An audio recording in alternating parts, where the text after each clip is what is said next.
السلام عليكم.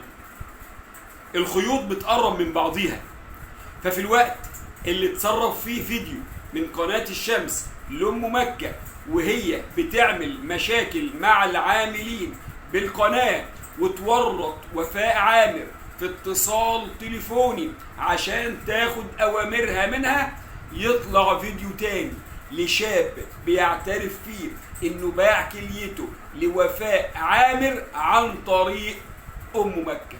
نشوف الفيديوهات وبعدين نرجع نتكلم مع بعض.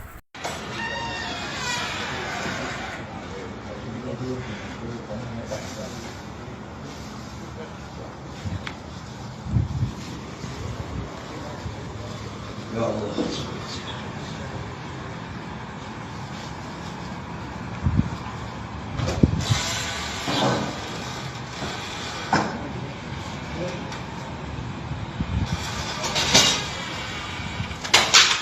احمد اسمه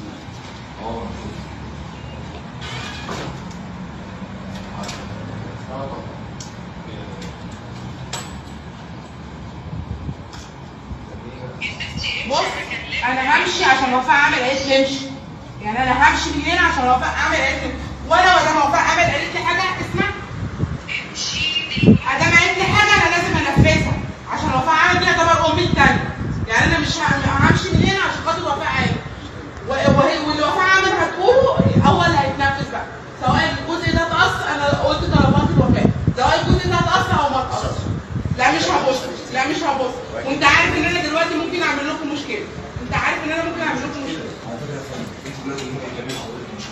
اعمل لحضرتك مشكله ليه؟ انا اخوك صغير. لا انت ماليش اخوات، ماليش اخوات بتيجي عليا. انت حضرتك يا فندم اللي تعمل نفسك مشكله ليه؟ حضرتك ايدي جرأت ومضيت على الورقه بارادتي ودخلت انا ما كنتش عاوز امضي على الورقه، على الورقه مضيت عليها عشان خاطرها، عشان خاطرها هي. اكمل لحضرتك. انت دلوقتي اللي معطله الصدى عن التصوير. انا دلوقتي لو بلغت امن المدينه اللي انت عامله لي هنا قلق في الاستديو، امن المدينه دور. ما هو انا قاعده هنا وعامله بص عامله عشان بس تعطيل عن التصوير، عشان ما تقوليش وفاء عامل قليل. ما هو انا بقى عاوزاكم تمسكوني بقى وتطلعني بره المدينه. يعلو على القانون. انا بقى عاوزاك ما انا تمسكوني. بقول لحضرتك اهو. لا ما انا همشي عشان هي قالت لي امشي، انا هكلمها تقص الجزء. يعني يا فندم لو انت مش عايزه تمشي ووفاء عامل قالت لك امشي وانت بتمشي عشان خاطر وفاء عامل، احنا لا يعنينا حاجه.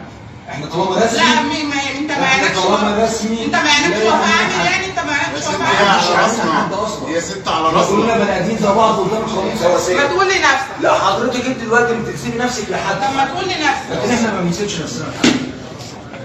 بس. لا ما فيش تصوير. لا في تصوير وما تقدرش تنعي. لا في تصوير وما تقدرش. انت شايف كده؟ هات لي انا مدينه. خلي بقى عندي المدينه هاتهم لي يمسكني. بقى بدون ما عندي كده تجمع. يلا خلي انا كده عندي عندي بص يا استاذ يا ام مكه، خلي بقى عندي المدينه يمسكني. يلا بص يا ام مكه، ولا ايه؟ بص يا ام مكه، انا لغايه دلوقتي بنتعامل معاك بكل احترام. عايز كده